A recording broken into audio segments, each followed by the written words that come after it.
વડોદરા શહેરના ગુજરાતના સૌથી મોટા ગણાતા યુનાઇટેડ વે ઓફ બરોડાના ગરબા ગ્રાઉન્ડમાં સતત બીજા વર્ષે કાદવ કીચડના કારણે ખેલૈયાઓ હેરાન પરેશાન બન્યા છે.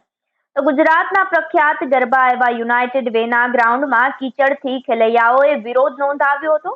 લોકોનું કહેવું છે કે આ કીચડમાં રમવા માટે 5,600 રૂપિયા થોડા ભર્યા હતા. યુનાઇટેડ વે હાય હાયના નારા લગાવ્યા હતા, જેથી આયોજકોએ પ્રથમ નોરતાના પાસના પૈસા રિફંડ કરવાની વાત કરતા આ મામલો થાળે પડ્યો હતો.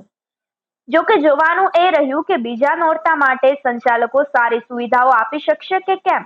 આપનું શું માનવું છે, અમને કમેન્ટ કરી ચોક્કસથી જણાવશો.